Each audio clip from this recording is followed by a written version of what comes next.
అందరికీ నమస్కారం. ఇంతకుముందు భాషా నైపుణ్యం గురించి చిన్న వీడియో చేశాము.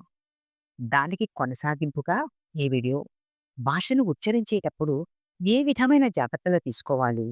విద్యార్థులు వాళ్ళు మాట్లాడేటప్పుడు ఉచ్చారణ దోషాలు లేకుండా ఏ విధంగా సహించాలి అనే విషయం మీద. భాషా నైపుణ్యాలు అనగా భాష యందు సంపూర్ణ అధికారం కలుగజేసేటిది. భాషకు సంబంధించిన నైపుణ్యాలు 4. అవి శ్రవణం, భాషణం, పఠనం, లేఖనం. వీటిని చతుర్విధ భాషా నైపుణ్యాలు, భాషా నైపుణ్య చతుష్కం అంటారు. భాషా నైపుణ్యాలను భాషా కౌశలాలు అని కూడా అంటారు. ఈ 4 భాషా నైపుణ్యం భాష అనేది సౌధానికి 4 మూలస్తంభాలు వంటివి.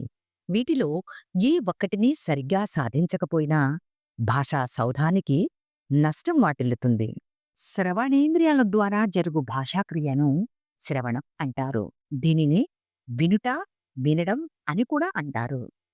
భాషను నేర్చుకునే వ్యక్తి మొదట దానిని నేర్చుకున్న వాళ్ళను అనుకరిస్తూ వారు చేసే ధ్వనుల వంటి ధ్వనుల్ని తాను కూడా చేయడం నేర్చుకుంటాడు. ఇలా చేయడానికి ఆ వ్యక్తి ఆ ధ్వనులను చాలా శ్రద్ధగా వినవలసి ఉంటుంది. ఎంత ఎక్కువ శ్రద్ధతో వింటే అంత బాగా దానిని అనుకరించడం సాధ్యమవుతుంది. విద్యార్థి పాఠశాలకు రాకముందు చాలా చిన్న వయసులో శిశువునుగా ఉన్నప్పుడే శ్రవణ నైపుణ్యాన్ని అలవర్చుకుంటాడు. శ్రవణ నైపుణ్యాన్ని అలవర్చుకొనడం జరుగుతుంది. పెద్దవారందరూ మాట్లాడే భాష ఒకే విధంగా ఉండదు కదా! అందువలన పాఠశాలకు వచ్చిన విద్యార్థుల భాషణంలో కూడా ఆ వైవిధ్యం ఉంటుంది.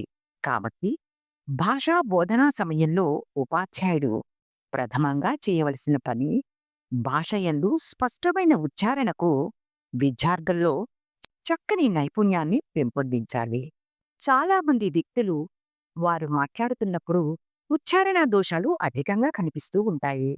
వారు సహజమైన భాష వదిలి మాట్లాడుతూ ఉంటారు. అలా మాట్లాడుతూ ఆధునికతను చూపించాలని తాపత్రయపడుతూ ఉంటారు. అలా తాపత్రయపడుతూ వారి భాషా నైపుణ్యాన్ని పాడు చేసుకుంటారు. దంత్యములు దంతముల సహాయంతో పలికేవి. అవి అ, ఆ, ఉ, ఊ, ఓ, ఓ లతో కూడిన చర్యలు. ఉదాహరణ: చాప, చూపు, చుక్క, చూపు. తాళవ్యములు తాలువులు అనగా దవడలు. తాలువుల సహాయంతో ఉచ్చరించేవి తాళవ్యములు అంటారు. ఈ, ఈ, ఏ, ఏ లతో కూడిన చర్యలు. ఉదాహరణ: చిలుక, జీతము. అల్పప్రాణులను మహాప్రాణులుగా ఉచ్చరించడం. కరము, ఖరము. మహాప్రాణులను అల్పప్రాణులుగా ఉచ్చరించడం. ఉపాధ్యాయుడు, ఉపాధ్యాయులు. అచ్చు పలకాల్సిన చోట హల్లు పలకడం. ఎక్కడ, ఎక్కడ. పుష్పాక్షరాలు ఒకదానికి బదులుగా మరొకటి పలకడము. దేశము, దేశము. కళ్ళు, కళ్ళు.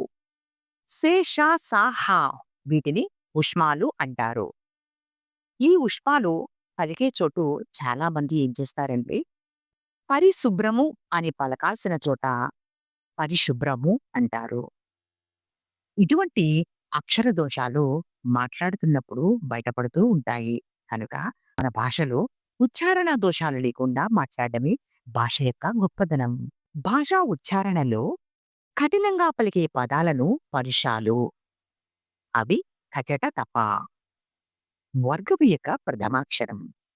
తేలికగా పలికే పదాలను సరళములు అంటారు. అవి గజడ దబ. వర్గము యొక్క తృతీయాక్షరము. వర్గము యొక్క పంచమాక్షరాన్ని అనునాసికము అంటారు. అనునాసికము అంటే ముక్కు సహాయంతో పలికినవి అనునాసికములు అంటారు. జ్ఞ, జ్ఞ, న, న, మ. ఇవి వర్గము యొక్క పంచమాక్షరములు. ఒక్కొక్కసారి ఉచ్చారణా దోషాలు భాషా దోషాలే కాక భావ దోషాలు కూడా ఉచ్చరిస్తూ ఉంటారు. అంటే అలా ఉచ్చరించడానికి కారణం వారికి తెలిసిన సమాచారంపై పూర్తి అవగాహన లేకపోవడంతో పాటు త్వరగా చెప్పాలనే భావనతో వారు భాషా దోషాలు పలుకుతూ ఉంటారు. మనం భాషని ఉచ్చరించేటప్పుడు ఎదుటవాడు వీళ్ళ మాతృభాష ఎంత అందంగా ఉంటుందా అనే విధంగా వినసొంపుగా ఉండే భాషను అందరూ ఇష్టపడతారు.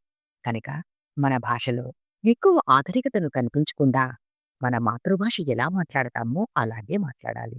అంతే తప్ప మే మేము నాగరికతకి చాలా ముందున్నాము అంటూ మాతృభాషనే మరిచిపోతూ మనం ఉచ్చరించేటప్పుడు రకరకాల మాండలికలతో రకరకాలుగా భాషని కూనీ చేస్తూ మాట్లాడడం వల్ల మన భాషలోని మాధుర్యాన్ని కోల్పోతాము. అది గ్రహించి భాషని కూనీ చేయకుండా మాట్లాడడం అలవర్చుకుంటే చాలా మంచిది. మాతృభాష అనే పదానికి సమాజంలో రకరకాలుగా దేశ భాష, స్థానిక భాష, ప్రథమ భాష, ప్రాథమిక భాష అనే పదబంధాలు కూడా వ్యవహారంలో ఉన్నాయి. ఇన్ని భాషలు అయితే శిశుప్రాయంలో అలవడిన భాష ఆ వ్యక్తి యొక్క జీవన విధానంపై తీవ్ర ప్రభావం చూపి ఆ వ్యక్తిని ఆధీనంలో ఉంచుకుంటుంది.